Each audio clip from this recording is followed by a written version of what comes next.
How's it going, guys? What's up? What's up? Nice to talk to you guys and meet you finally, like in official capacity. Yeah. I've chatted with Drew a few times, and I do believe I've met Matt when I was in Riot HQ. Brian Sears was giving me a tour of the Riot HQ, and then Matt came up. Well, that's lucky. Yeah. Well, nice to finally meet you. Yeah, nice to meet you. Yeah, Matt came up to me and he said like something about LosersQ. Yeah. That's the first thing he said. And he leaned in and said like, "Hail Hydra, hail LoserQ," something like that. I don't know. Yeah. This is starting to sound like a Dante's visit. Are you sure that Dante's visit with you? No, that's I watched that entire hour. Oh, you watched that? That's crazy.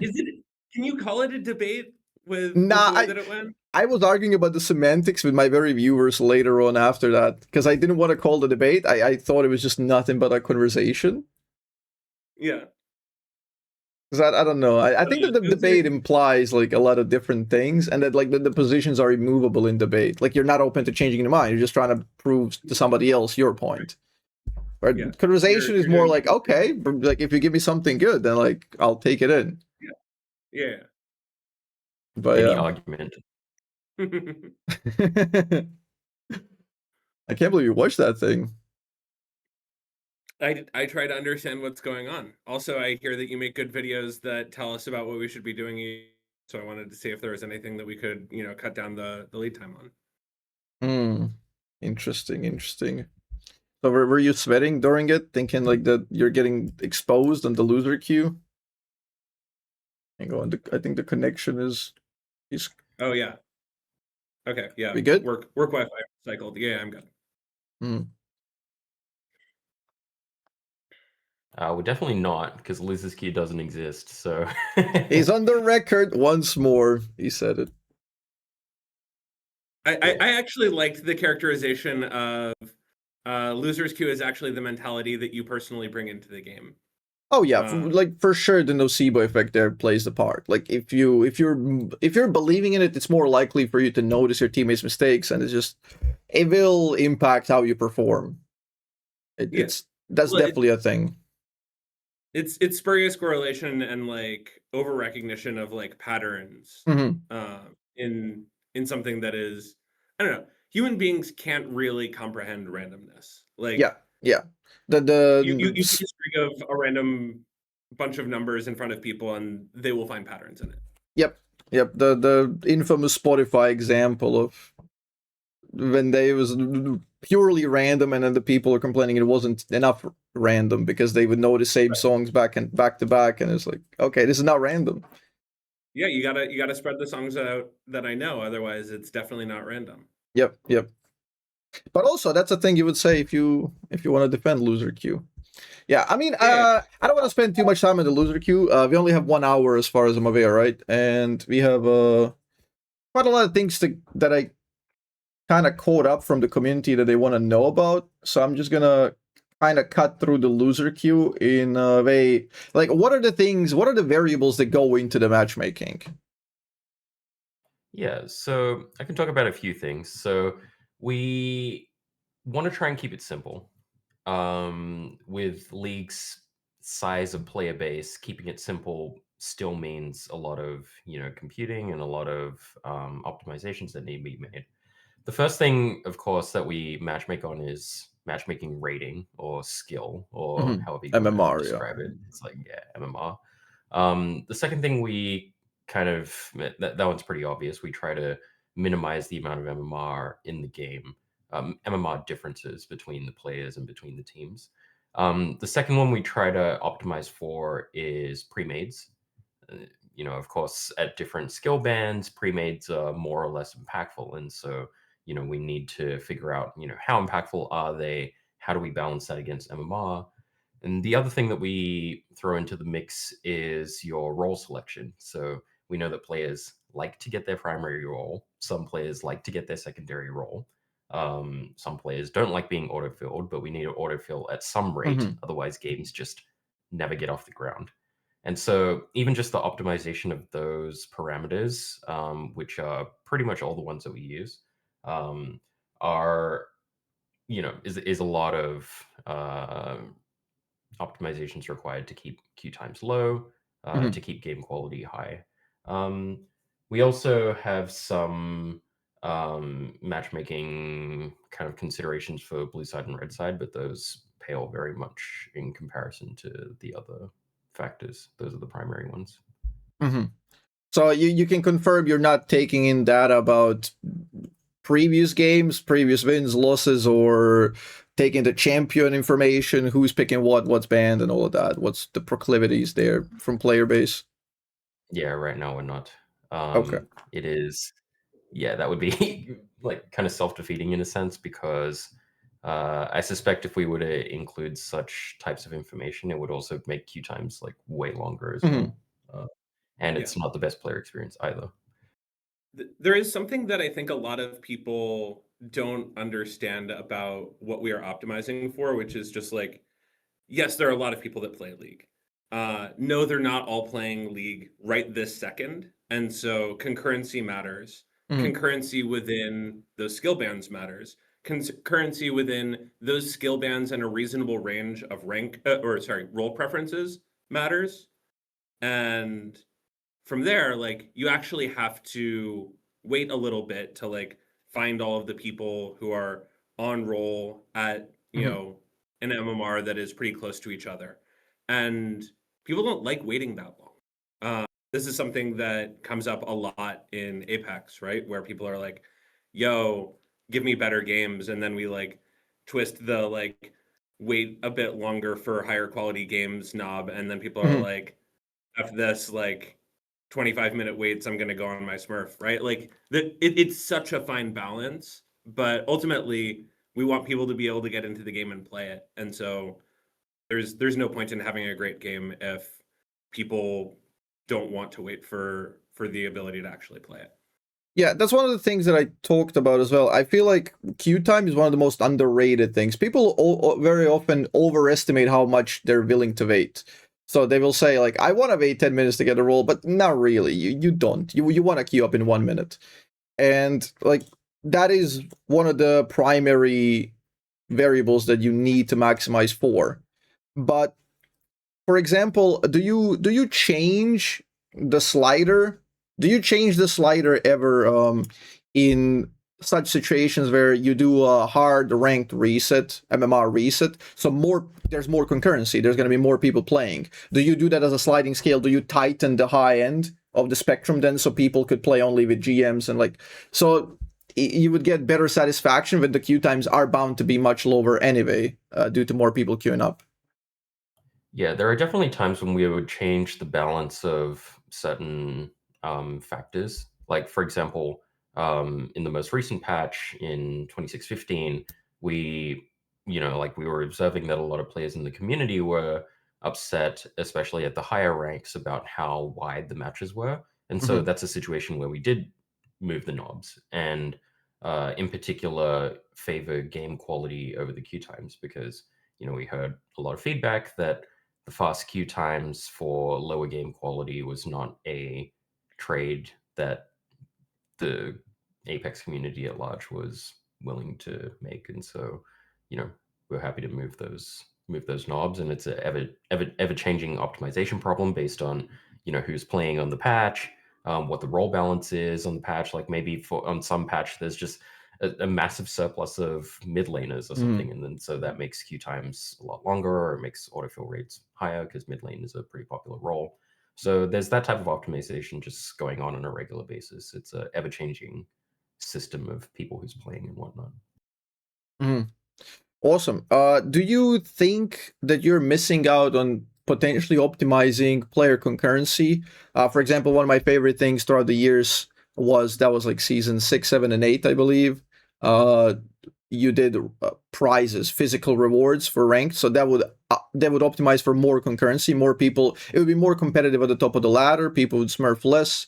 There would be actual stakes to the game that they want to play. And for example, something like Spectate Live embedded in the client, which was a very, very cool way to recognize higher elo players that you could friend request, spectate, Nowadays, you can even leverage that with the connecting of one stream to that, so they can get some sort of a promotion if they're playing really well, and people can watch their POV. So those things could optimize maybe for more concurrency in the higher strata. Yeah. So we've talked with a lot of people about specifically those two things. They're things that are on our radar as things to look into for the future. The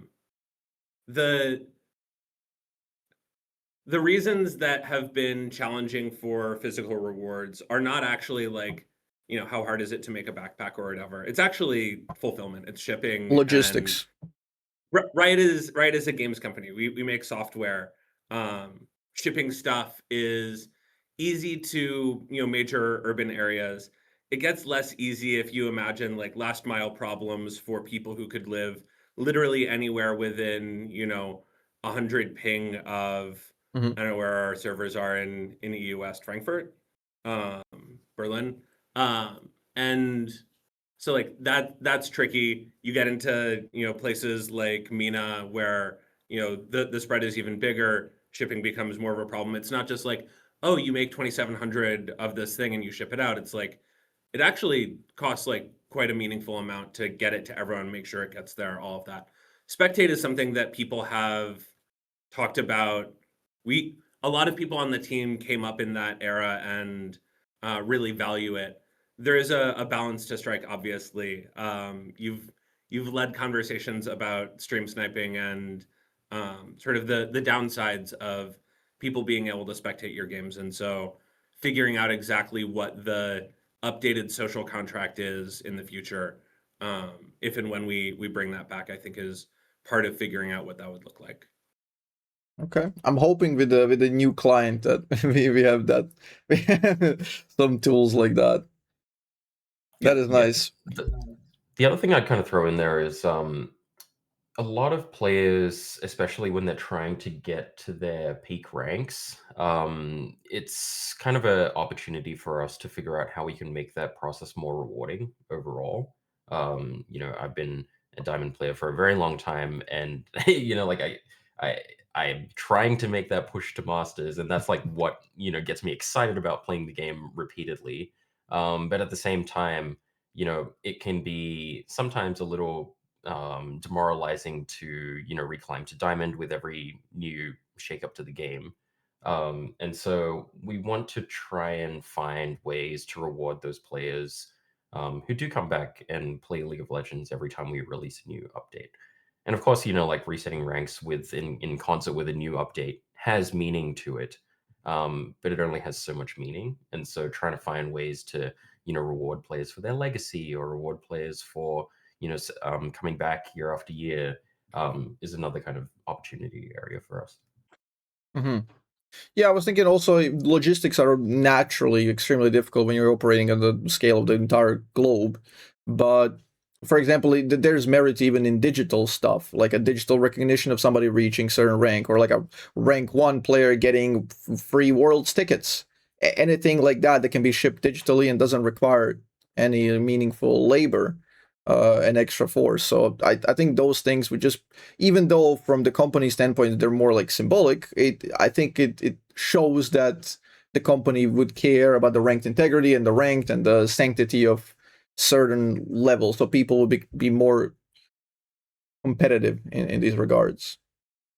Yeah. Two questions, I guess, for you. One, do you have any thoughts, anything that you particularly want to see? And two, in my conversations with people, I think that it's less that they like really, really need a backpack or like another t-shirt in their closet.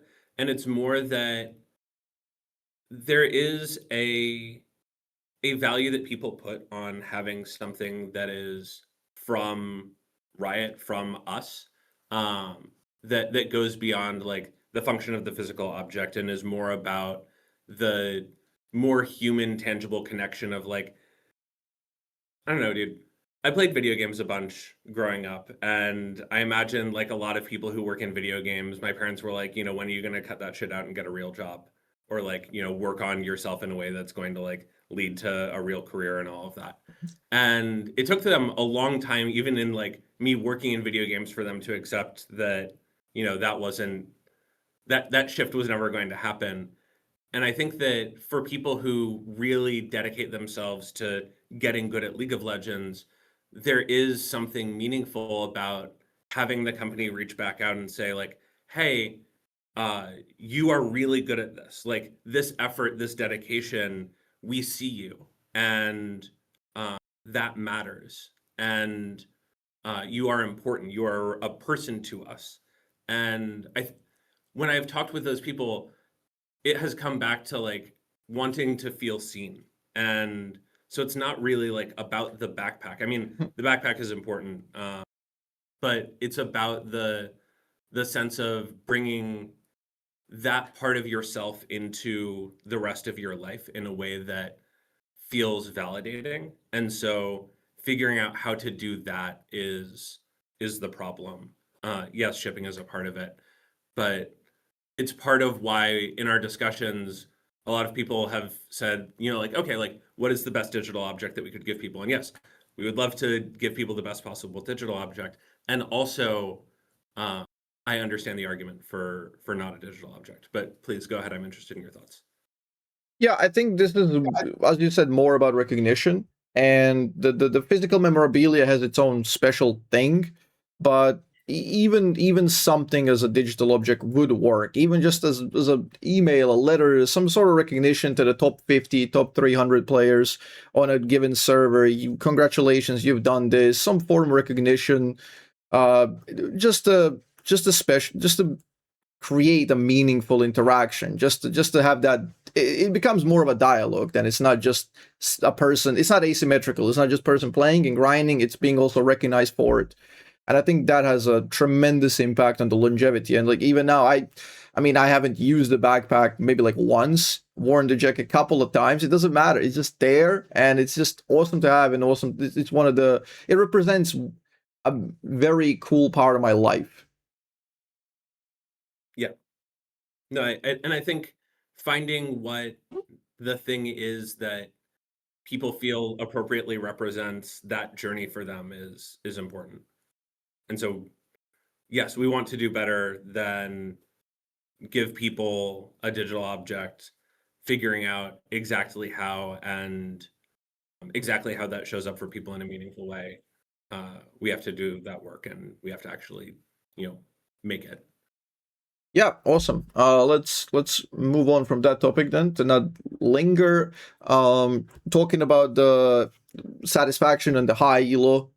How satisfied do you feel with the current LP situation, with the LP numbers, and how obviously at the tail end and at the top of the ladder can kind of break down? And how do you feel about the current system? And are there future improvements that you're thinking about the LP system and Aegis of Valor, for example?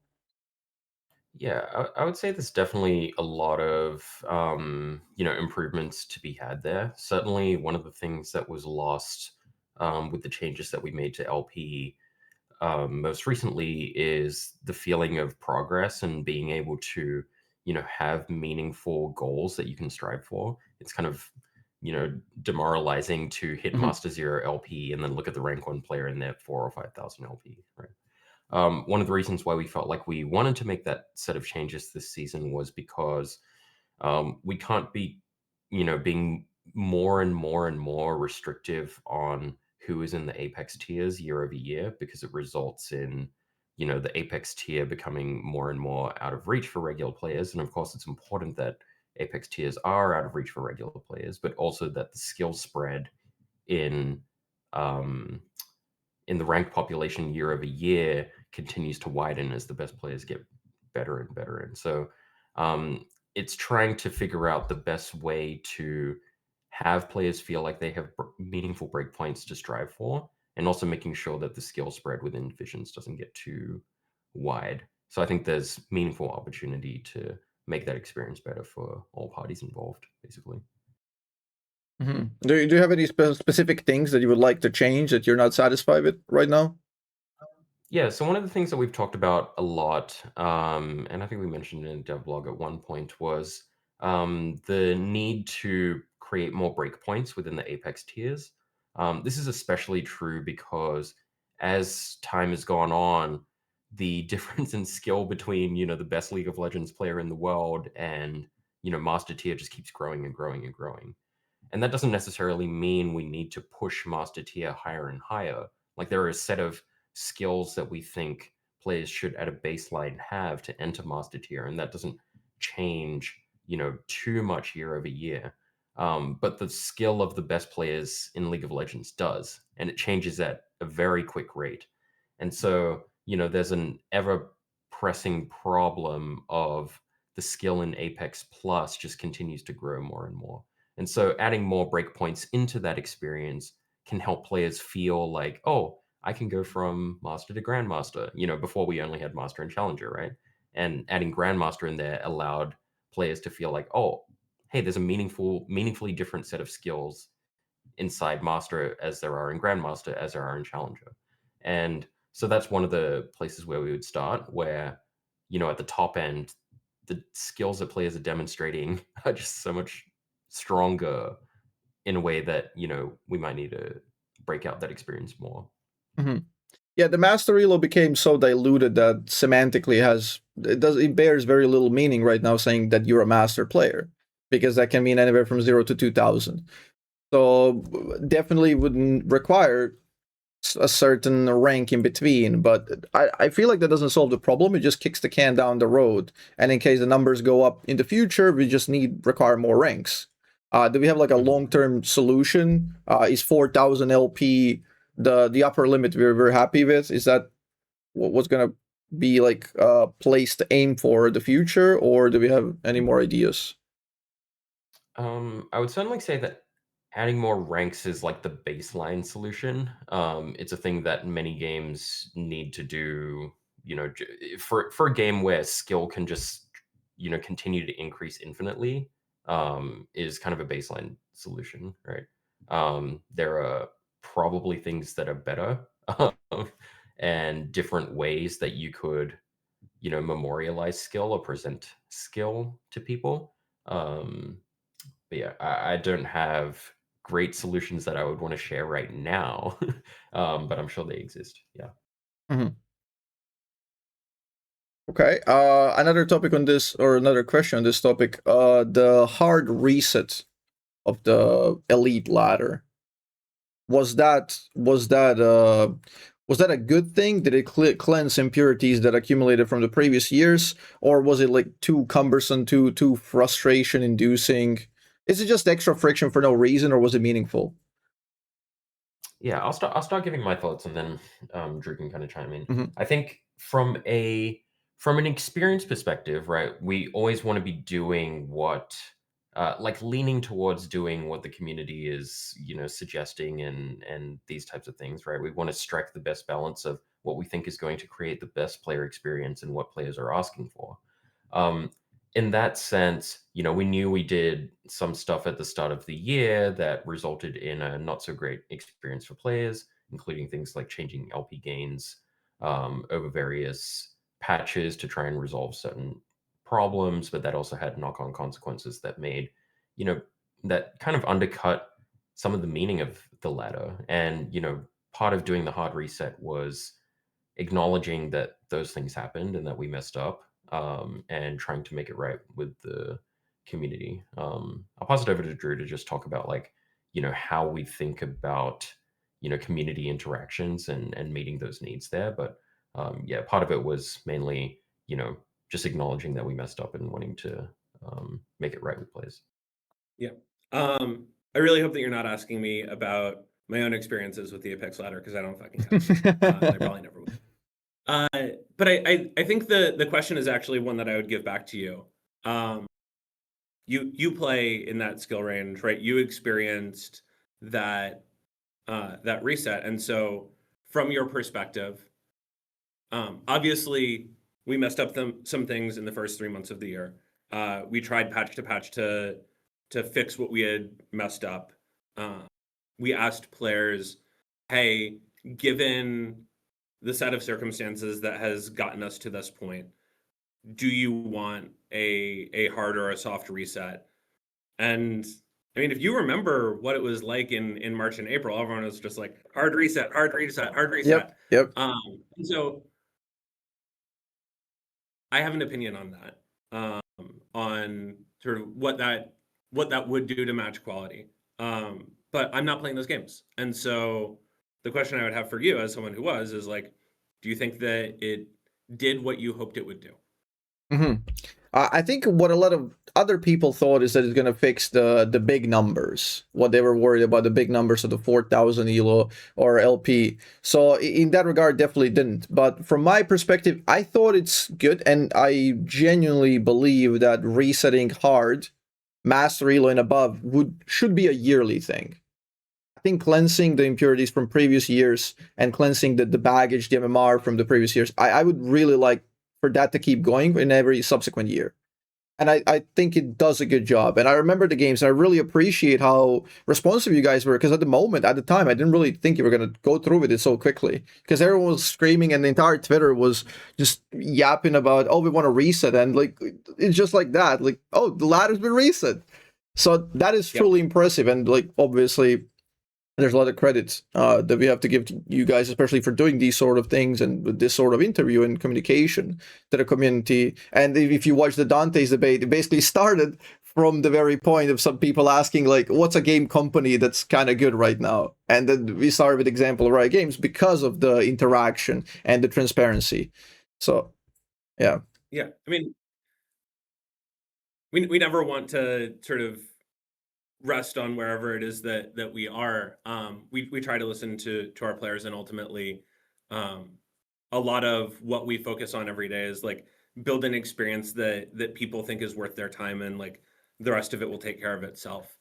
The thing that constantly sort of I ask myself, and then I ask other people, is like, hey, like, is this an experience worth having? And what's getting in the way of that? Part of why Matt is talking about sort of adding ranks to master is, I think there's sort of an issue underneath the LP numbers that is worth talking about, which is the extent to which we shifted from one set of trade-offs to another around how we show people the gap in skill between people in one part of master and people in challenger, which is, right, once upon a time we had sort of diminishing returns, right? The more that you win, the more that you climb, the numbers that you get go down. And so what that creates is less visible distinction, but under the hood, right? Your MMR is still going up. The relationship between your MMR and your LP just isn't as linear as we made it post hard reset.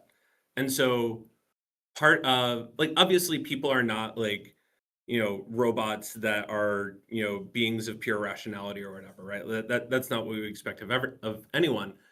But part of what we talk about is the extent to which the problem is, this is how it makes me feel, versus this is a genuine shift in the gameplay experience, and trying really hard to listen for what those distinctions are, and separating those concerns appropriately. Yeah, because essentially what was done is you just added a bit of empty space in between the ranks, like the expansion of a universe just added a little bit of to balloon the differences between the Apex players. So the differences are more apparent now in terms of numbers, but they're the same as they were before. Right. I was about to say, like, in a sort of old world paradigm, right? Like, Vladdy wouldn't be 5,000 LP, but Vladdy would still be better than you, right? Like, it isn't that the number 5,000 on someone's screen makes Vladdy a lot better than you. Vladdy's just better than you. And so figuring out how direct and how much to make that a numeric reality versus something that sort of gets bent through a system of diminishing returns and like, oh, once you hit this point, then you only get plus 20 or plus 15 or plus 10. That is more about the feeling of looking at rank 1 and being like, what is the distance for me, rather than a factual expression of like, here is the skill gap between me and Vladdy. Yeah, I would say the like one of the things that makes it hard to make some of the different types of systems that would otherwise be pretty exciting. Like imagine if you hit, let's just say, like 1000 LP in Apex, and then you enter some, you know, separate battle arena ladder or whatever, where you're like competing between, you know, now the top X people to, you know, get stars, or like some other, you know, mechanism to that would otherwise be exciting, is that a lot of players just don't play the game all the time, especially at those higher ranks, and so it can be hard to both, you know, make sure that there's an equal playing field of the people that are in those subpopulations, and also have that be meaningful to people. So, you know, some of the way places my mind goes is like, is there a way that you can, you know, have some kind of cutoff where people, you know, enter a different experience that's satisfying for other reasons? Are there places where you could, you know, as a result of, let's just use like Champions Queue as an example. It's like, you know, once you hit a certain rank, enter Champions Queue where you can, you know, try and go for win streaks, or try and, you know, like have some kind of different experience that makes you satisfied in another way. Um, these are some types of ideas that could be exciting, and you know, there's some amount of opportunity there to be captured. It's just a matter of like, how exactly do we do that? And especially true for a population that's not all online at the same time, and you know, this type of thing. Yeah, I'm a big fan of the old school ELO system. No obfuscations on top. No, I mean there were badges, I guess, back in the day, but there wasn't like any sort of promotions, any distinction. It's just a number going up and down. And I recognize the value in having these abstractions on top of the ELO on the MMR. That people get more meaningful progression instead of just seeing number go up and down. And I think that's very good for 99% of the community. But is there a world in which Master Elo, for example, is just gets rid of everything and you just go Master and now you're 1000 LP or Elo and then proceed from then on? Like just. So I haven't played League forever, and I don't know exactly how long you've been playing League. My understanding from years past was, once upon a time, there was a system where when you hit D199 LP, you just That was won season games 3 and got 0. Yep. Until you broke into the master tier, and it just moves where the dissatisfaction is, right? Like the reality is, MMR doesn't change that much if you are actually winning half of your games and losing half of your games, because it means that you are playing in lobbies that are about as skilled as you are. And so the reality is, people don't get better that fast or that often. And it's really dissatisfying if what you look at is a number that tells you that you are exactly as good as you were a month ago, 3 months ago, 6 months ago, 12 months ago, 2 years ago. And there is a reason why people play video games. It isn't just for like a pure evaluation of their skill. Like if people wanted a pure evaluation of their skill, they would go play chess. And some of them do. I play chess. I find that enjoyable. But part of what people come to League of Legends for is to be entertained and to escape their regular life and to have an experience that feels worth their time. And part of creating that experience is not just telling them that they suck and that they aren't better than they used to be and that they're not getting better. And so part of how we have to craft that experience is not just hitting them in the face and telling them that they suck and expecting them to thank us for it, right? Like that's not a good experience. Yeah, for sure. So So you recognize there's a value in the numbers going up and the potential, like what people call inflation throughout the years, that the numbers are going up and people do derive certain amount of satisfaction from that, instead of like looking at the true rank, for example, on the ladder which number you are, essentially. So well, adding there's new also ranks. another aspect of it. Yeah. Oh, sorry, go on. Yeah. Well, I was going to say there's also another aspect of it that MMR in itself doesn't fully account for, which is consistency. And you could have an MMR of a certain value, but it doesn't necessarily mean that you are consistent, right? And consistency is a skill that we value very highly in League, and we want to celebrate, right? And so that's one of the other reasons why we have MMR and we have LP or some other mechanism of progression, because it's one thing to be of a certain skill or peak at a certain skill, but it's another thing to demonstrate that skill over a certain long period of time. And so we want to value both skills. The idea of, hey, so and so can kind of like, be hot and cold, like let's just say like claps or craps, right? And, how consistently can you exercise that skill and demonstrate it is a part of skill itself, right? And so, in many ways, like, what is skill? Is it like your ability to just like peak super hard in one particular game, or is it your ability to demonstrate that over a long period of time? And MMR doesn't fully capture that necessarily. So Mm-hmm. Okay. Let's see what else we can go through. There's one that went recently kind of viral question for Matt. Frustration as a mechanic. How do you differentiate what is a good versus bad frustration? How do you decide between those two, and how do you count that into design?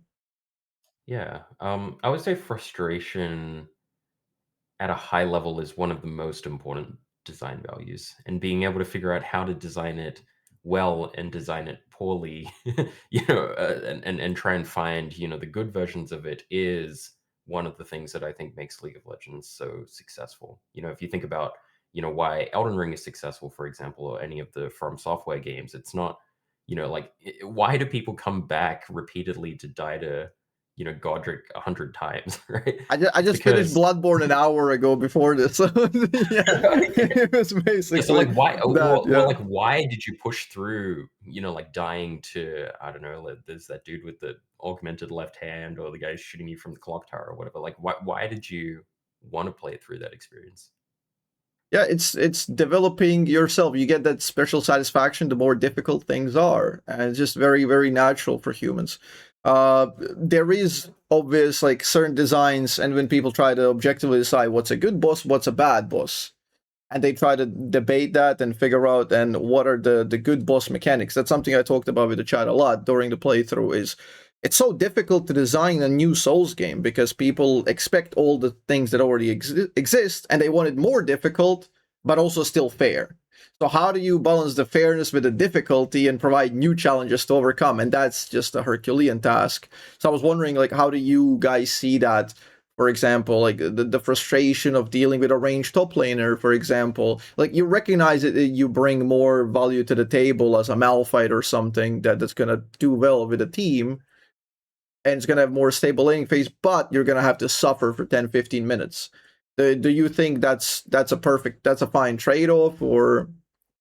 Right. So yeah, coming back to the question about, what types of frustration. So like I think one of the reasons why we like frustration when it's designed well is because it gives players a sense of, desire to overcome the challenge. And that is one of the core principles that we use when determining whether or not frustration is good or bad. Like, is the player going to feel satisfied as a result of overcoming it, right? And there are certain types of frustration, like, I don't know, let's just imagine a mosquito flying around repeatedly and you finally catch the mosquito, right? There's a sense of relief that comes with that. Now that's like one type of frustration that might be satisfying to overcome, but it doesn't really, scratch the itch of like, wow, I've really mastered a skill that allowed me to defeat the mosquito. It was just like, oh, the mosquito just like got lazy and just sat on the wall for 2 seconds and then I splatted it, right? So when we think about frustration broadly, one of the things that's most important is figuring out how is the player going to get some amount of satisfaction from overcoming this experience, right? Either developing a set of new skills or observing a set of patterns in how the champion plays, or, you know, if I know that Fizz is going to E my ability, then, you know, he's going to know that I'm going to know that he E's his ability, you know, like, and then, you know, that turns into an interesting game in and of itself. And so when we try and design these types of frustration mechanics, because we need to have some amount of frustration that creates challenge, that creates a desire to grow, that creates, you know, satisfaction when you overcome it. Those are the types of principles that we're thinking about first and foremost. Then there's a whole manner of, you know, breaking that down into its, you know, smaller sets of principles for what good frustration looks like. But at the core of it, it often has to come with mastery and someone learning something that allows them to overcome that particular frustration, and that there's meaningful gameplay on both sides. It can't be a situation where, okay, I've learned your trick, now I beat you every time. It's, oh, I've learned your trick, now I know how to beat you on the first level. Then they might try and beat you on the second level. Then you might try and beat them on the first So level. you get the That they beat Death you on the Note second level. And the third situation. level. Yeah. Yeah. So it's that type of thing that we try and bake in. Yeah. Yeah, because with frustration, there are two types. There's frustration that's frustrating, but you can't do anything about it, or the good kind, where like the frustration that you could overcome it. So it's only good insofar as you can do something about it. And I guess a more pragmatic, like more practical question is, do you focus more on the micro or macro solutions to it? For example, like League of Legends is a very complicated game with 173 champions. Sometimes you might just get countered in a lane and the laning phase might be miserable. How much are you looking into easing the microcosm, the micro situation of the specific lane versus okay, maybe you're gonna suffer for 6 levels, but your team fight's gonna be better like 15 minutes down the road. Like, do you value one or the other more, or like how do you view that? I think it's interesting because we value both, and the reason why we value both is because it creates a lot more long-term playability and like excitement and depth with how the Variance. situations play out. If you could only ever counter micro frustrations with micro, that would make the game actually like not very deep or engaging at all. It's the fact that you can counter micro with strategy, or sometimes you can counter the best strategies by just being super fed, right?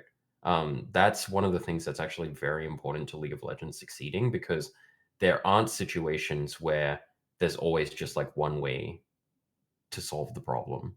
There's many ways of solving the problem in a way that plays out very chaotically, you know, game to game. Like you could have the same 10 champions with the same 10 players and just play that game back repeatedly, and the outcomes would be different every time. And sometimes, you know, you would be able to defeat a champion with micro, and in a different situation, you might have to beat that same champion with macro. And that's one of the things that makes League of Legends really satisfying and have a long longevity. Yeah, I agree with the variance argument. I think like that's precisely why a league has been so popular for 16 years or so. Like staying on top is remarkably difficult to keep the game flowing, and every game is kind of unique. It's chess is complicated when you go into the branching tree of possibilities, but league is just it's impossible, incalculable how many different games you can play. Yeah, imagine how much more fun chess would be if you could have some external external factors like, oh man, I'm up 3 pieces. Oh shit, but the thunderstorm's gonna come and like knock over the board in like 4 minutes or whatever. So I They can go got the crazy. soul. It's over. The Yeah. night is online. The knight's become a dragon. Yeah. Okay, But I let's think that's see. also Yep. just, you know, like what allows players to also feel like there's always hope as well in certain situations. Like at some point, no matter how far behind you get against Vayne as, you know, insert melee top laner, there's always the hope that, oh, well, she's just going to get one shot in team fight, right? Mhm. Or, oh, she's going to overextend a bunch and then just like get ganked repeatedly. And that'll give me an angle back in the game. So I think it's important to give players also a sense of hope, even in, you know, hopelessly lost micro Mhm. situations as well. Yeah, I feel like bounties, even though they're like an inelegant sort of solution, bounties do just that. They always offer some sort of solace and chance that you can do something about it. Speaking of hope, how are you guys standing on surrender? On surrendering? You want this one or you want? You can take a stab at it. Sure, yeah. I think it's complicated. There's a bunch of path dependency. And by path dependency, this is a term that we use sometimes to talk about like if we like restarted League of Legends without sort of the history of it, right? Like how would we want to make the game today versus like what do people who play League of Legends expect of the game, and like how has community and culture come up around it? There are people in multiple parts of the world that pay to play League of Legends per hour. And for many of them, they don't want to spend 50 minutes trying to grind out their 20% win expectancy, after getting, double killed in multiple lanes in the first 5 minutes. And so they want to FF 15 and go on with it.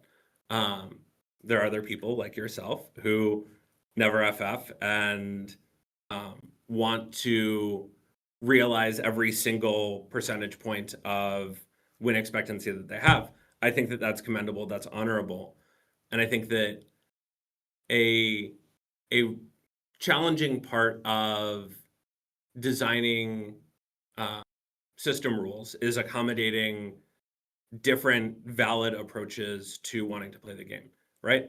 It is true that people are quite good at assessing whether they have a good shot at winning the game, but it's never zero, right? Like it's zero when your Nexus explodes, but there are games that people come back from 10K gold deficits all the time, but that is not mostly what happens from a 10K gold deficit. And so part of what our responsibility as system designers and developers of the game is to give people choices and give them the ability to convey their preferences to their teammates and sort it out amongst themselves with reasonable guardrails. But ultimately, if we said surrendering is not a thing that ever is possible, one, some people would say, forget this. I'm not sticking around. It would be unplayable for the next 2 months, basically. Yeah. Because of the pre-existing culture. What happens in games that don't have that, right? Like people will just AFK. And if you say, okay, well, like punish them for it, then it's like, okay, great. Now you create, social incentives to bully people who are doing badly so that they disconnect and sort of take the full weight of the loss for everyone else, right? Like there are sort of predictable incentives that happen, and you can see that happen in games in the market where they've made different choices. And so I don't think that there's a perfect solution. I think that what we have to do is build a system that accommodates a wide range of preferences and let people figure it out in their context, in their game. Mm-hmm. I agree with the pre-existing culture. Yeah, the pre-existing culture element of it, how people have grown to expect specific thing. So it's very, very difficult to change stuff right now because of the pre-existing culture. And that makes sense. I think logically with a game where you have guardrails, as in if somebody disconnects, you can remake. If somebody disconnects slightly later on, you can do the early surrender. The system is very robust at recognizing these things nowadays, as it wasn't back in the day. So you could get out of basically any unfair scenario. So in my opinion, rank probably doesn't need to have it, but obviously because of the pre-existing culture, you got to take that into account. So like what I would suggest would be moving away from a more emotional type of surrender button to check mark on a tab that's anonymous that you can check when you're done with the game. I think that would be a lot less friction in the game, and it would be a lot less emotional and more rational of a decision. Like, okay, this game is over. I'm gonna save time. Let's do it. Yep. I mean, this is something that we've talked about, right? That UI design is a part of creating that experience, and so absolutely a conversation we've had. I think the challenging part is there are always going to be social factors to it, right? There are always going to be people who are like, yeah, I don't like this support. I don't like the way that they're playing. I don't like, my bot lane, being down 4 kills at 6 minutes. And so I'm going to, spam FF, or I'm going to run it down, or I'm going to go to their lane and run it down, right? Like there are ways that in the presence of certain incentives, or in the presence of certain factors, people change their behavior to try to get the thing that they want. And so it's not only that we make the choices for players, but we also create the incentive structure under which they make those choices, and then our job is to look at how they react to that and figure out whether that's the best possible outcome for what we're trying to do. Yeah, I would also say it's pretty important that we don't allow players to surrender too early in certain situations. One of the reasons for that is because it needs to be fair that when you're winning, you get to play out and have that win, and it feels good, right? Like if we shortcut that loop significantly, you could imagine an AI that just evaluates the game and whether or not it's winnable at like minute 6 or whatever, and the game just like terminates. It's like, well, is that creating the most satisfying experience, right? Like we overall want to create the most satisfying experience for players. We don't necessarily want to optimize for players get out the max number of games that they can in an hour. I mean, that would be satisfying for some part of the audience, but it wouldn't be satisfying for all parts of the audience, right? And so it is a very complex social satisfaction, how many comeback mechanics, do we even allow scaling champions to have their fantasy sometime, or is any game and every game going to be surrendered at some point at 15 minutes, and therefore we just like can't make like late game champions, right? Like there's many different factors that need to be balanced, and in particular the ones that are like allowing certain types of fantasies to shine, or allowing players to have their hero moments and get satisfaction from that, and balancing that against the various regions and like pressure of playing in PC bongs and these types of things, and wanting to go next, and these types of factors are very difficult to balance, but also a fun problem to try and optimize. Yeah, that's one of the reasons Aurelion Sol always feels unplayable to me, because as soon as you hit the power spike, they will surrender. They never get that fantasy to completion at the end. But yeah, conversely, when you make a comeback out of an impossible game, I would argue that's like one of the most satisfying things you can do. And like, it's not about you won one game, but you lost 2 attempting something like that. It's about that experience, having that experience that builds your character, and like, that's where the enjoyment. That's the game that you're going to memorize. That's the game you're going to think about when you think about League of Legends. You're not going to think about enemies surrendering 15 like 10 times in a row. That doesn't stick. That doesn't get committed to long-term memory at all. So yeah, yep. One thing to sort of add on to Matt's point, because I think that it's really worth reinforcing, is like laning is pretty zero sum, right? Like if you go 5-0, they go 0-5, right? Like that is just like how the game is going to start. And if you go 0-5 in lane, that's a pretty rough experience for you. If you go 5-0 in lane, that is like a fucking great experience for you, and you hope that you have that experience all the time, and you feel really good because, especially in laning, right, that's where sort of your individual agency is at its highest in the overall game context. The challenge is, to your point, how do you balance that desire to like make that 5-0 start feel rewarding and worth it, versus just like letting the person who's 0-3 be like, all right, yep, I lost, like I'm out. And it's just like, wait, like I was winning, like let me have the experience of winning. And you actually see this in ARAM, where people will just like not hit the Nexus and like fucking line up and fountain dive people because they're like, I like my augments, I like my build, like I'm going to have fun, and you are here to like amuse me. And obviously that's like not a good experience for the people getting fountain dove, where it's like the game is over, but people want the experience of being strong and getting to kill you over and over. And so what is the balance of that experience? It's hard. I don't think that there's any obviously right answers. And so obviously, yeah. figuring out to make that good for everyone is part of it. Yeah, it's just what you're optimizing and maximizing for, basically. Like for me, a ranked system. For me, a ranked would be like a ranked, but without any way out until the game is over, basically, and that would constitute that experience. It would be difficult, but it is ranked. You have plenty of other modes. But yeah, I'd like to move on. We have a lot of different other things as well. I wanna go into. Yeah. For logistics' sake, Matt and I are both happy to go over. I know that we said it was an hour, but like. Oh, okay. I was gonna ask about the. I have to ask about the Mage's bot lane, because if I don't, they're gonna say I'm a paid Riot shill, not asking about Mage's bot. Do you think their Mage's bot are broken? They're breaking the game, or is it more of like a perception issue? So statistically or experientially, I don't think Mage's bot are broken. I mean, there's many different things that people will say. Like, one of the reasons why we don't try and use the term broken internally is because it means many different things. Yeah, for sure. If I'm trying to extrapolate what the community is saying by broken, are they like, overpowered? Are they becoming meta? It's overpowered, or there are situations where they're, like, you can't do anything tactically against them, or those types of, they have power spikes that ADCs can't really fight against, or there's not really situations where you can engage them in combat because they clear the wave, and like there's a variety of things that are baked into why players feel like mages have a certain experience. One of the things I would say is I don't necessarily think mages are overpowered.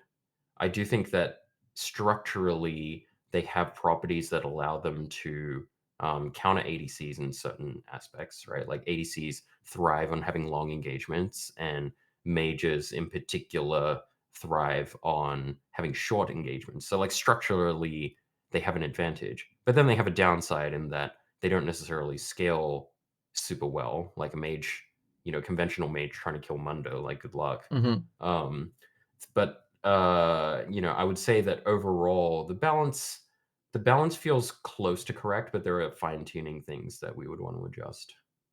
So I'll stop there and ask if you have any like particular things that you think the community is upset about with the dynamic. Yeah, I went through over 1,000 comments, both on Twitter, on the shorts, on Instagram, on everything that I've asked community to sum up, and I really wanted to gauge what they're feeling. So I did go through a lot, and I did filter out a lot of insults through that. But the essence is, I think the majority of the people just they don't know how to express it, but majority are feeling frustrated because it's either like new, it's foreign, it's different. Because AD carry has been the least changed role throughout the years. AD carry always played pretty much the same archetype. So now it's being slightly different. It's being invaded by another 20% pick rate, and other mages that play by different rules. So you have to adapt, and it's a very, very new thing that changes. So they're feeling frustrated because in the microcosm, they don't feel like they can do much. So I think the most common one that I saw is like mana. What about mana? Like, would there be any changes for the mana tool? Also, that ties it back to League Classic. How in League Classic, mana was a much bigger tool for balancing, for example. Nowadays, League is moving to a more frictionless, more spammy, more haste, less mana usage, more interactive laning phase, for example, less calculated mana-wise. So is that a lever that you might be pulling to change mages, and how would that kill them in the mid lane then? Do they become too burdensome? Got it. So let me first focus on the the mages invading bot lane point. So one of the things that we think is really important for League is just having a variety of experiences in the lanes, right? And every other role basically has a large variety of champions that you can play in the role. Now I can understand why, if the role has been over 90% ADCs for a very long time, why it might feel pretty confronting to have ADCs in the lane. In the same way that when assassins were introduced into mid lane, when we added like Zed and Yasuo in season 3 and 4, that would feel pretty confronting to those players as well, right? And so ADCs are going through that, but we also do think that, injecting some amount of these champions into the lane long term will be best for the game, even in the short term if it's painful. Like, I'm an ADC player as well in some situations, sure, there are situations where I'm like not super happy about, being killed by a Brand or a Swain that just kind of like runs at me, or a Mel that, like is clearing waves for a long time, right? But there are, good reasons for having that in the game long term. So like I would say we can't like dump a billion champions into the lane to the point where ADCs become unviable. But we do think that it is, kind of a necessary step to ensuring that League is still around for another, 100 years. So that's what I would say on that point. On the mana point, I would say that um, it is important that classes have different ways of expressing satisfaction. And mana is one of those types of things that has an outsized level of satisfaction to how powerful it actually is. Like, I think what you would find is even if we curtailed the amount of mana in Mage's bot or Mages generally, it wouldn't actually change the power dynamic that much, but be extremely unsatisfying, right? Mhm. Like, to the point where the mages have been a popular class in many lanes for a very long time. And part of that is because the fantasy of just constantly slinging spells, even though, not all the spells it hits are going to be effective, that just feels so insanely good. And so um, part of it is, yes, I can understand that this aspect is frustrating. It's not actually one of the more powerful things that mages are doing. And so one thing that we would run the risk of if we were to change this mana dynamic significantly is mages just feel bad to play and it doesn't solve the problem, which is like, Mhm. that would just be a complete failure case. And so I'm not like super convinced that addressing the mana, at least to the level that it would need to be addressed, is going to adequately solve the problem in the eyes of the ADC players, and also just make mages feel really bad to play. So I would rather, kind of go after some other different aspects of it that feel a little more invisible to the mage player, but do factually impact the experience. And there are some things that are just need to be true about mages, right? Like mages need to cast spells. That's the only way that they, function in the game. Mhm. So we don't want to go too hard on that. And it is a core class expectation. So I'll stop there. Do you have any follow up? There's one thing that I would add, not because like I have expertise in answering this question, but because part of my job is asking questions. I know that part of how we have heard people talk about this, especially like as this was becoming more uh, prevalent as a community conversation around, I want to say like MSI, right? Like it was like around early July, like people were playing, Cassio bot in MSI knockouts, and we saw Cassio bot play rate spike after that. One of the things that I'm curious about is where people should expect marksmen to be better or worse compared to mages, right? Like a complaint that I saw in July was, well, mages are better than me with starter items. They're better than me at Lost Chapter. They're better than me at 1, 2, and 3 items. And like games never get to 4 items plus. So like as a marksman, how do I ever like get to play against these creatures? And so maybe like Matt, I don't, we did not, pre-write this question or whatever, but like from a balance perspective, like is there a point where marksmen are supposed to be better than mages or feel good to play into mages? Yeah. So, in the interest of kind of preserving certain power curves or satisfaction points, I think broadly the from the design team is also, like not uniformly, yes, it should absolutely be like this, and we all agree in a like very groupthink manner. It's like, there's reasonable disagreements about, certain aspects of it. But I would say broadly points of consensus are, one item spike mages are expected to be stronger than ADCs, right? This is one of the reasons why we give a lot of flat penetration for mages and these types of AP users. The ADCs are generally expected to outscale them on 3 items, and that's mainly against, some of the more durable champions, like, certainly in terms of pure damage output, and DPS, the mages are meant to fall short compared to the ADCs on 3 items. And certainly it gets, worse and worse for the mages at later aspects once ADCs start to get lifesteal, they start to get mercurial, these types of things. But they are intended to also be able to play reasonably against the mages in laning phase, right? Like, and I would say that's one of the complaints that the community has that we agree with, and one of the reasons why we're upping the magic resist in the early lane is because the spells can be quite hard to play against, especially as you get into the level 3 plus, where the mages are able to like combo various things together and combo with the support to have a lot of kill threat. So I would say broadly, mage is stronger on 1 item, ADC is stronger on 3 items. There's of course exceptions to the rule, but that's high level. Yeah, awesome. Okay. How do you manage the differences between, especially when you're designing something like that? For example, who's going to utilize it better? Obviously, we have the pro players, and then you have the elite elo, and then the rest of the ladder. How do you take these things into account? And something might be super strong in one aspect, but not very good on the others, or vice versa.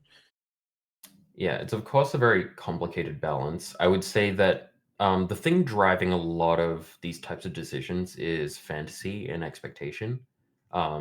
If something is presented as a meaningful challenge that you would expect somebody who's plays the game, kind of for the vast majority of their waking hours to be good at, then it's overall pretty fine that that is best utilized in the hands of a pro player, right? Like, I think of things like Azir or Ezreal or whatever, where it's like, everybody understands that there's infinite mastery to these champions. It would actually be kind of strange if Azir and Ezreal were not best utilized in the hands of a pro player.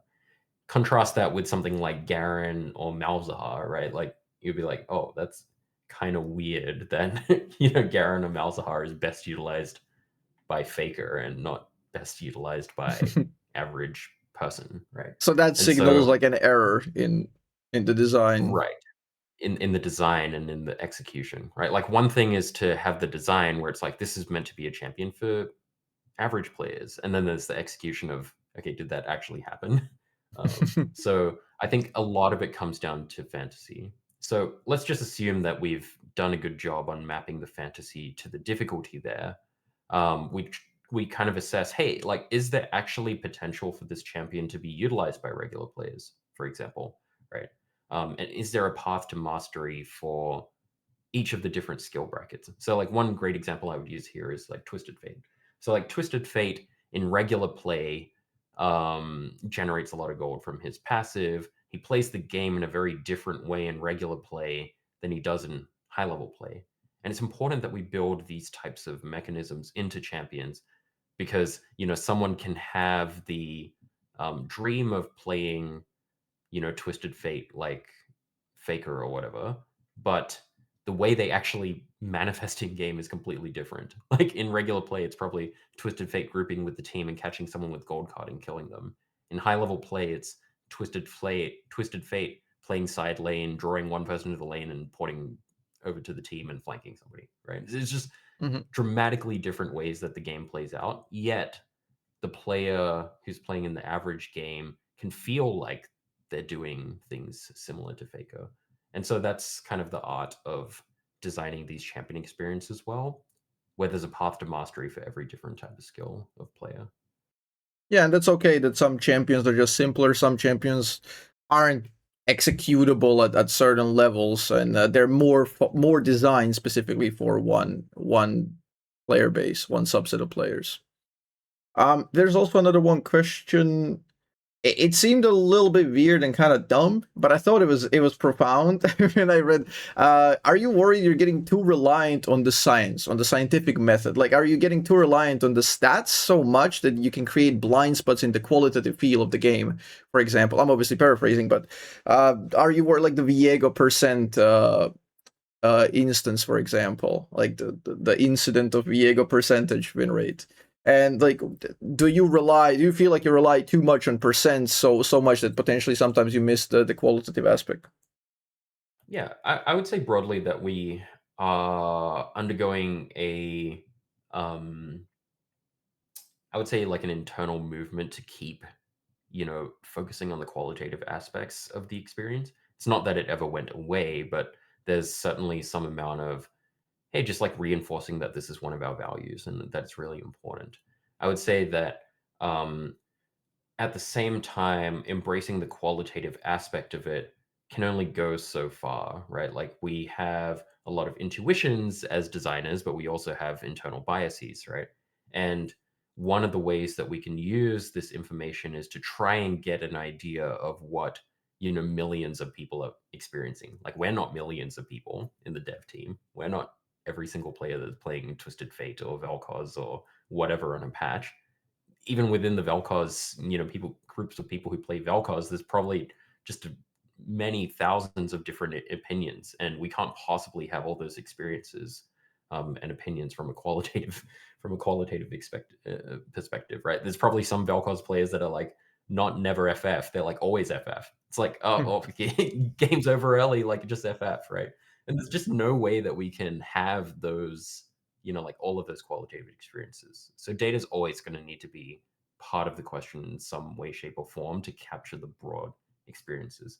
That said, it should always be driven by some type of experiential value or intuition that we as designers and PMs and whoever, like we always need to be grounded in the player experience. So yeah, it's what are the good ways and places where people can leave their feedback so that you might be able to parse that and summon up that data where they can put their grievances in and they would be most likely to be heard? I would say just post, right? Like we're in the information age now. Information is easy to come by. The thing that we can't make people do necessarily is like, hey, get those thoughts out of your brain and onto a page, right? You Like can't yet. You're working on it. Yeah. Yeah, that's the step that, like I would encourage people to do. Like if you don't say anything, like how can we hear it, right? And so that's one of the things that if you put it out there, we're actually like pretty good at gathering that.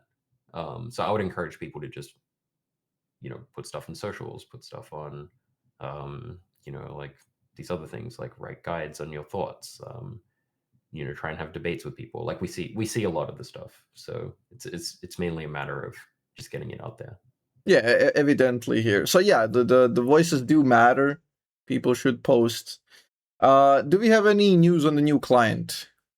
Can you divulge any information? No. This is like a lot of other stuff. Work that gets done over a long period of time.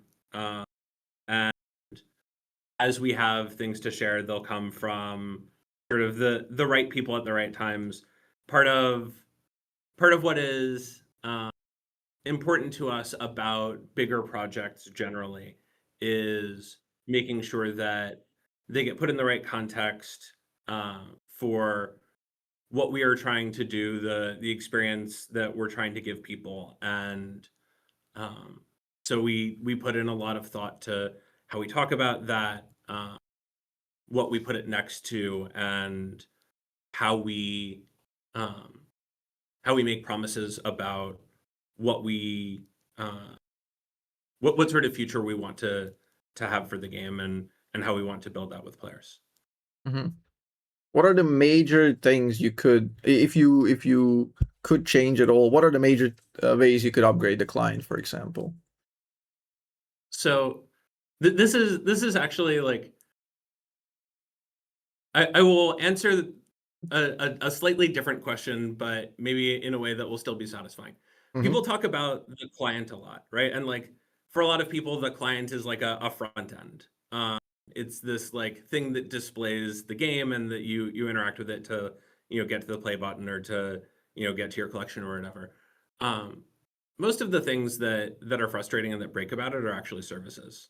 The client is how a bunch of different parts of the company's work come together. And so when that experience breaks, most of the time it is one or more backend services that fail in weird or unexpected or like very, very recently patched or updated ways.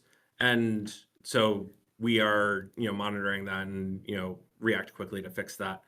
But it isn't like the client. It isn't that, a web client is inherently faulty or whatever. It's that there's a lot of stuff coming together to create an experience. When one of those things breaks, it breaks a part of the experience. That's obviously very visible and frustrating. And so part of what is going on is us managing a lot of services that create this experience. We are constantly working to improve the quality of each of those services and how they contribute to the experience. But it's not like, just rewrite this this front end in a different engine, or change the underlying way that assets are displayed and suddenly like everything will be fixed. It's just like there's a lot of moving parts, and when one of them breaks, it has impacts on the experience. Mm-hmm. How do you feel about the voice chat in the ranked experience, for example? This is a fun one. This is something that Yep. I've been working on with a lot of people for a bit, and it's really been, I think, a sort of full company effort, because obviously League is not the first game at Riot to consider or have voice chat, right? Valorant's had it for years. I think they're on year 5 or 6. They've had it since launch. And so we've gotten to watch them, take a lot of lessons from them. And one of the benefits to working at a big company is getting to borrow some amount of lessons and underlying technology from them. And so obviously it's public that we're working on it. The way that we've been developing it is very much in conversation with players, as part of going through sort of the research process for developing it. We talked to a bunch of players from around the world about their expectations for it, their hopes for it, their fears around it, and took that feedback and figured out not just, how do we build the set of tubes that lets you hear someone else's voice in your ear, but how do we create and deliver on an experience that people find trustworthy, that people find exciting, right? Like the point of wanting voice chat in League of Legends is to make a game that is deeply about coordination better to coordinate with people on, and to make those highs higher. We have an internal sort of annual competition that we call Riot Rumble. A bunch of people play it, and one of the things that always happens at the end of it is people are like, yo, this is dope. How do we like give this to players? And voice chat always comes up as a part of that, is like, man, it is just different to be able to talk to your teammates. Yep. And also, there are a bunch of people who use voice chat in a bunch of games around the world to be jerks to people, and nobody really wants to go into a voice chat and anticipate getting screamed at by someone for anything or nothing at all. And so figuring out how to protect people from that experience is a really important, for us, mandatory part of building this as sort of like an overall feature, an overall experience that we're asking people to try. Mm-hmm.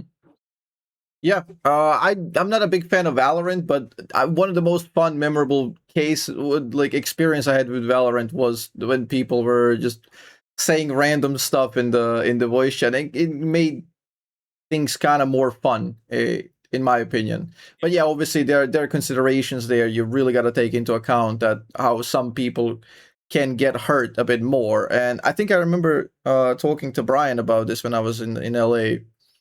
That the general consensus is the number of incidences will go down in terms of toxicity, because people are more liberated to type negatively in the anonymous chat. But the flame can become more sharper, more personalized when you introduce an aspect of your own self, adding your own voice, your personality. So these parts. So, do you have any ideas how to protect people who have like non-conforming voices, for example, or like if people just don't like how would you ensure that people feel safe? Yeah. So we actually have some pretty specific ideas here, and as we get closer to sort of launching the feature, we're going to share a lot more about sort of how that's going to work. But yes, absolutely, we've heard that from players, we've thought about it, and we've invested in tech to make voice changer tech to make that experience better. I think that there's a sort of common fallacy that I encounter around voice chat that I do want to address directly, which is like some people are like, oh, you know, if someone's being a dick to you in chat, like you can just not use voice chat. And I think that that's kind of nonsense, because like the game, part of the point of voice chat is that you are collaborating and coordinating with your entire team. The fewer people are on voice chat, the less valuable it is for everyone else. And like if you just like take your jungler out of voice chat, like the value of it gets a lot lower, because you can't talk to them, they can't talk to you. And so you're just not coordinating as much. And so I don't think that it's appropriate to say like, oh, like if you don't like someone just like calling you names or like telling you to get back in the kitchen or whatever, then like, you know, you should just, you know, turn off voice chat, like not use it. It's just like, well, yeah, I mean, I guess like you can make the same argument about like public transit, and like someone who's my mayor could be like, well, like if you don't like people shitting on public transit, then like don't use the subway system. But like that's not a thing that I would accept from an elected official, right? I don't expect there to be shit on a subway car. I expect that they will like keep people from doing that, and that like public transportation is used for public transportation. And so I don't think that we should accept a bar of like letting people shit in voice chat and just saying like, oh yeah, if you don't like people doing that, then just don't use it. Yeah, that's also one of the reasons why honor requirement, for example, can fall apart. If you put the bar too high, not enough people get in to participate to make it a meaningful interaction. So if you have only 2 people in a team communicating, so it's very difficult to fine tune that, I guess. Yeah. What else we got? Do we have any information about MMO? Does it exist? Is it gonna happen ever? I mean, neither of us work on that, but can you leak us something? Absolutely not. We know that the MMO is very important to League and Riot plays. That's all. Very good, very good. I don't wanna waste your time. This has been a solid 90 minutes. I feel like we went through a lot of it. What else? There's like a personal windmill that I'm chasing here. Like, how do you feel about AI, using AI in creative sources, in creative endeavors? So I'm not an artist. I'm not what you would characterize as like a creative person. I think that, so I can't speak to that. I won't try to. I think that there is something something valuable about AI in helping people do just like specifically coding things where basically, you know, LLMs basically ate Stack Overflow.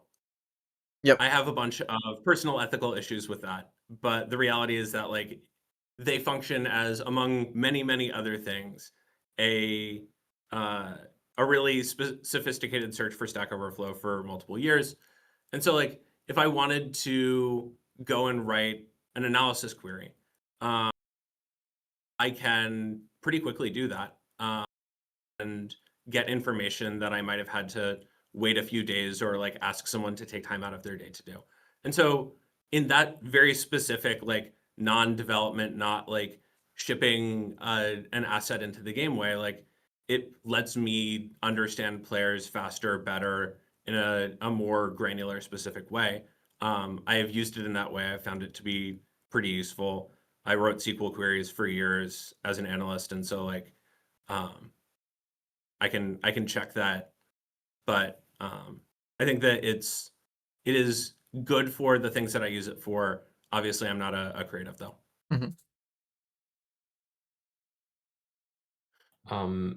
Yeah, so I think broadly, AI is a very powerful tool, right? It has the capabilities to enhance or to also, be destructive in certain capabilities. As a person who's like kind of using it creatively, one of the things that we think is very important, at least for Riot, is using AI. I'm not going to speak for the broader company, but or at least the way that designers use it on League, is that the designer always has to be the one at the end finally making the decisions about things. So it's like using AI for creative inspiration or to workshop ideas or to as a rubber duck, where it's like, hey, what do you think of this idea? Oh, here's some considerations that you may not have been thinking about. It's like, oh, cool, that's great. Like, let me think about that and workshop that a bit more. Oh, that might actually make the idea bad, right? Like, those are the types of things that we would really encourage designers to use it for. Whereas things like, hey, just spit out this design, yeah, not great. And we wouldn't use it for that. The human always has to be at the end. And at least as far as capabilities currently go, the humans are just better at designing than the AIs. So it's not even a situation where it's like, the AI is better, why can't we use it? It's like, no, the design is just still just better. It's kind of remarkable what goes on in the human brain, but it's a shit ton. So there's a lot of like, connections and inferences that you would make about things that the AI is just not really able to calculate at the time. Even if someone were to like try and spit out their brain and try and put it into the AI, they wouldn't be able to right now. There's just so many things that go on in there that are unspoken that result in creativity or result in excellent ideas. So yeah, for sure. I feel like within something is I mean, obviously about generative AI, like obviously it's you can tell what's AI still, and it's kind of I mean, that's why we have the term AI slop, but it goes beyond that. Even if it were better, I feel like it would be somewhat defeating the purpose of like even beyond like just obviously it has to be trained on something and steal something else. But it goes to like it goes to deny the very process of creating art. And I think video games in essence are art. They're a medium, they're an art form to be consumed. And you could have someone churn out, like machine out a whole bunch of like wood art, for example, like wood carving or whatever. People don't do that because, like there's a lot of value in buying something that someone handcrafted, and it is the imperfections and the, like the chisel marks or whatever that make that thing valuable, right? It's not the fact that it's perfectly machined, or, even though you could perfectly machine, some kind of like wooden carving, it's like you wouldn't, right? Yeah, understandable. There's one about game monetization and future. How do you ethically view like high prices? Like what would be the upper limit of a potential skin, for example? Like there's been a lot of debate with the $500 skins, and there's an argument to be made. If people can purchase it, why not? Only people who can afford it, they can buy it. Like, is there like an upper limit skin pricing, or like a digital collectible? Is there an upper limit to the price that you would feel like this is it, and like, beyond that is a bit too much? I don't think that I've ever really thought about it in terms of like what is an upper limit. Mostly because I don't know, 20 years ago, the concept of free-to-play games almost didn't exist. I mean, like I think they like essentially got created sometime in the late 90s, but like so much has happened in the last 20 years. I have no idea what's going to happen 20 years from now.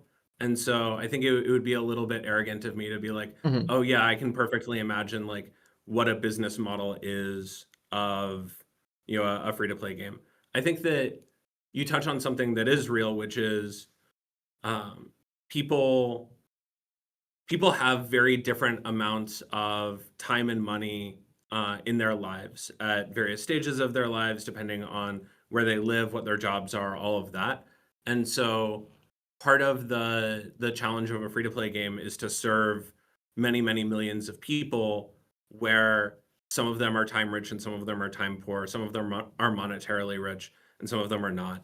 And so figuring out how to give people experiences and things that are meaningful to them, both in terms of costs, in terms of barriers to access, and in terms of what it means to get it, right? Like, you work really hard for, you know, a Challenger Victoria's skin.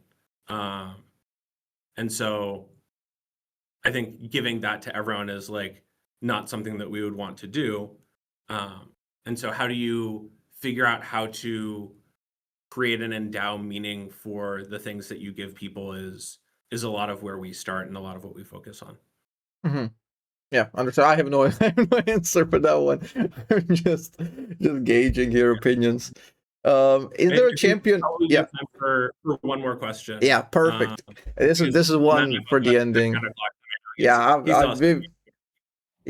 So it must be late. So I was looking at your post and I noticed that the one of the most upvoted ones was about the state of top lane. So we haven't talked about that just yet. I mean, we kind of talked about it a little bit about yeah. I tried to gauge opinions from the top laners. The most liked one was from Watley about the state of top lane, but it was more so about like, well, what are you planning to do? Are there any changes that you're going to do, and why are the changes particularly being slow?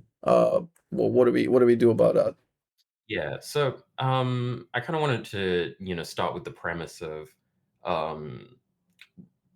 top lane having low agency, for example, has been a, you know, quote unquote community topic for, I don't know, the entire game's existence, at least, you know, from the point where we had, you know, two people in bot lane. It's fundamentally very difficult to balance the needs and power levels of a game where there's two people in the bot lane and one person in the top lane. Like, how do you make it fine for that one person in the top lane to ever have the same amount of influence as the people in the bottom lane? So that is a, you know, a fundamental tension. I think we've done, you know, a decent amount of it over the years, to the point where, you know, there are a lot of high ranking players that play top lane, right? And, you know, some of the ways that we've had that manifest in the past is one top laner can just put the other top laner so far in the ground that they have, you know, a lot of agency. That, of course, is something that some top laners like, but something that other top laners don't like. There's also, you know, like having top laners be ganked more, which adds a lot of agency to them, because they can like 2v1 the jungler, or they can pull the jungler into their lane and avoid a gank or whatever. And that gives them agency, because the jungler is not ganking bot lane and they're not ganking mid lane, and they can, in some situations, like, you know, influence the jungler. But then top laners also say, I don't want to be ganked, right? So this is one of the reasons why the problem at a baseline is quite hard to solve. And also, even just thinking tactically, hey, at some point in the game, the top laner needs to be able to, you know, play 1v2 or 1v3. So how do you design champions or design experiences where they can do that, and everyone looks at that situation and is like, yeah, that champion's fair and reasonable, right? Like that, you know, like those are some of the fundamental, you know, difficulties with designing that. That said, I do think that there's ways that that problem can be solved, whether or not it's like adding new game mechanics, or tweaking existing ones, or changing the nature of XP and gold, or changing the nature of like top lane's role quest. But they're, you know, because the problem in a baseline is so hard, anything that we change can also just make it significantly worse. And so that's one of the reasons why this particular problem is quite hard to solve, and why we want to take a lot of time to do it right. It's much easier to just mess it up than to do it properly. Okay, so you're trying to be careful with it. Yeah, like the proximity of top lane to other lanes is just, it's the most distant away from everything. So that's the ancient solution of teleport, and then eventually the grubs and herald added. So I really like the role quest variant and the teleport and experience combination. I feel like that does a solid job. at helping with the top lane. But is there anything concrete that you're looking to do or experiment, or like an idea that you're experimenting with to fix it? Yeah, so we would definitely like try and experiment with the role quest. We'd try and experiment with, how the power curves play out, because I think the power curves and how they play out, like we don't want to add mechanics if we don't have to, right? Like mechanics can be exciting, but they also make the game harder to understand. So, we do want to play around with a bunch of those different things and see what sticks and see what feels fair. Like at a baseline, a lot of champions that have played in the top lane on a tactical level, like when you play a skirmish with them, it's like, oh, they have so many different tools and whatever, and they kind of need that at a baseline to, fight 1v2 or fight 1v3. But there's a limit, right? Like you can't have champions, win 1v3 in a way where it's like, I didn't understand what they were doing, or they just had so many capabilities that it was just like, well, that was like very unreasonable, right? So it's a fine balance, and it's something that we're perennially looking at and trying to figure out how to make fair and satisfying for everyone in the game. But yeah, it is hard, so that's why it takes a longer time. Okay. I don't wanna bother you anymore. This was very productive. I feel like it's been awesome. I appreciate you doing this, actually, like reaching out, coming and taking the time of your day to do this. Thank you for having us. Truly, it's always good to get to chat with people, and always good to hear what people are interested in and be able to give a bit more context than 140 or 280 characters allows for. Yeah, for sure. Sadly, the thing with Nemesis didn't pan out, so it was a bit of a task to try and summon up all the information from the community and channel that in a meaningful way. But I hope I did a good job. I obviously failed some people because there's like infinite amount of questions to go through and very limited amount of time. But yeah, hope we did a good job. Get to the Yasuo buff question someday in the future. Yeah.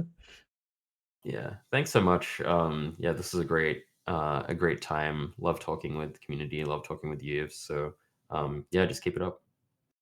Yeah, awesome. Likewise, keep it up and keep bringing that good game we all love and enjoy playing for hours, even though sometimes we say we don't. It can be both. Yeah. Thank you. Thank you, Azzapp. Yep. See ya. Well, that's a wrap. That is a wrap, I believe. Was that good? I feel like we touched on, like, this went longer than it was supposed to. We kind of got yapping for a really long time, and I feel like we did a pretty good job touching on basically every major thing